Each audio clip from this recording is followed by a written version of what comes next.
Hey, what's going on, everybody? This is Move Fat from Move Fat Cooking. Hope everybody's doing good today. I just want to give this presentation on cooking a prime rib, cooking it in the oven. A lot of people do it different ways. Some people slow cook it. I came across a technique that I've done about maybe 4 or 5 times. When the money's not funny, I can buy a big one. But this round, and this is my first time doing a presentation on YouTube.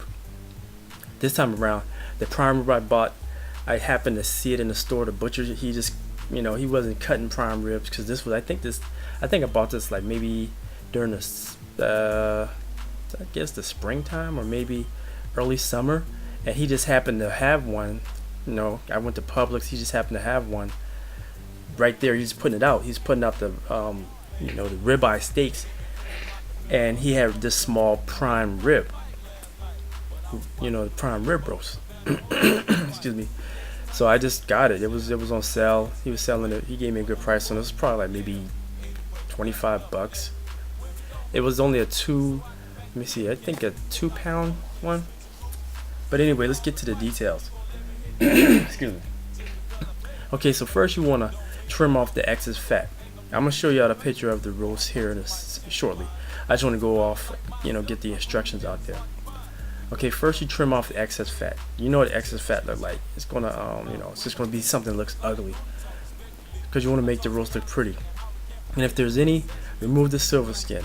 If you have a big roast, a big prime rib, you can also trim the bones back. There's some other YouTube videos out there to show you how to trim the bones back and then truss it up. Just tie them back on, or you can leave the bones on, or sometimes your rib roast may come without no bones because they've already removed them, and those are the bones you see when you see the beef rib. The beef rib, those are off the prime rib. Okay, so this is my take on the dry ingredients that you're going to rub your roast with. You can do wet. I rather do dry because I like dry better. I use kosher salt, ground black pepper, white pepper, any type of ground coffee, and paprika. Measure the ingredients to your judgment. Depends on the size. Mine was smaller.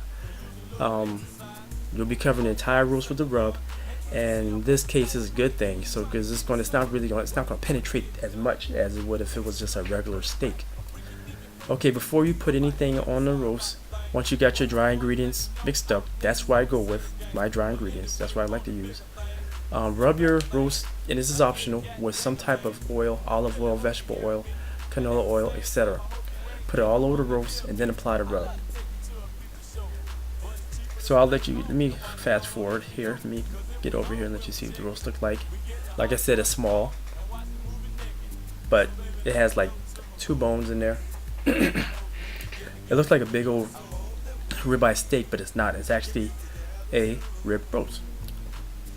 And this is what mine looked like after I rubbed it. See, it's kind of big. It's kind of good size. From this angle, you can tell it's the big size. So once you got that done, next thing you want to do is you want to preheat your oven at 450 degrees Fahrenheit, 232 Celsius.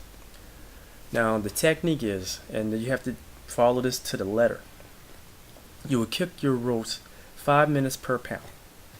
For example, if your roast weighs 5.5 pounds, you round it up to 6 pounds. And this is just for example. At 6 pounds, you will cook the roast for 30 minutes. That means that's 5 minutes per pound. 6 times 5 is 30.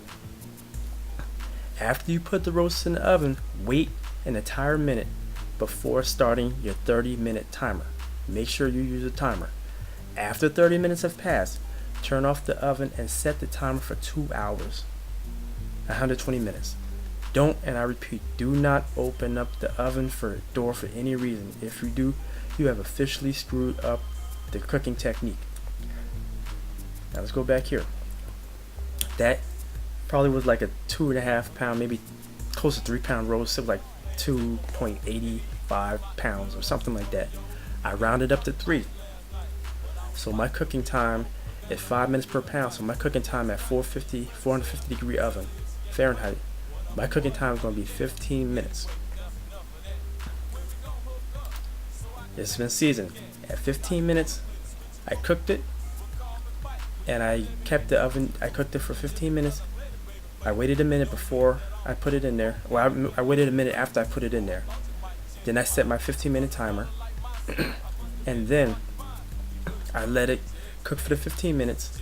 As soon as the timer goes off, I let the oven, I kept the oven door closed for 2 minutes. For 2 hours, which is 120 minutes. Kept the oven door closed. To make sure nobody was peeking, I put some tape over the door handle and attached the other end of the tape to the oven, just to remind anybody, don't touch the oven door. You can turn a light on if you wanted to peek at it. It's going to be cooking, because at that 450 degree temperature, it may smoke a little. This depends on your, it will smoke a little, so you'll get some smoke coming out there, but don't panic. Just fan the smoke, turn your hood up. If you got one of those hoods over your oven, turn that on, and turn the fans on. But don't panic. It's cooking. Don't open the door up. Don't panic. It is cooking. After 2 hours, because what it's doing is it's cooking. As the temperature goes down, it's cooking. It's cooking from 450 down to 0. By the time it reaches 0, that's the 2 hour mark. By the time it reaches 0, it's 0 temperature in the oven. Pull it out if you want to. You can let it rest, but by the time it's that 2 hour period has hit, it's already done as resting. So you can let it rest for, like, maybe some people say, put some foil over it, let it rest for about 5 minutes to 7 minutes. I would say do that just for good measure, so you can't say, oh well, it's not done enough for me, or it needs to rest. Okay, if you're a fan of letting it rest for more than 5 minutes, okay, cool, that's your choice. I have to say this: you have to cook it uncovered. I forgot to tell you that. Leave it uncovered. That's the key. Leave it uncovered. Leave it uncovered. Act like you were putting this on a smoker. You wouldn't cover it in the smoker, right? Just think of it as you're putting your oven as a smoker, but it's in the oven, and you're not using wood chips or charcoal. Okay. After you've let it rest, begin to slice. It doesn't look all that great thickness wise, because I should have shot it at a better angle, but that's what it looks like after the 2 hour period. You can see in the middle has the pinkness in the middle of it on the fat side. You can see all that good stuff. No, I take it back. That's the bone side. I pulled the bones off. I had already cut the bones off, so I'm sorry. In this area right here, that's where I cut the bone off at. Okay, because that's the fat side. This is the bone side. Okay, cool. So that's what it looks like. And here's my final product.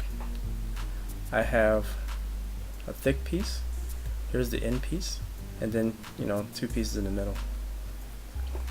And that's what and I was able to get that many pieces off that 3-pound prime rib.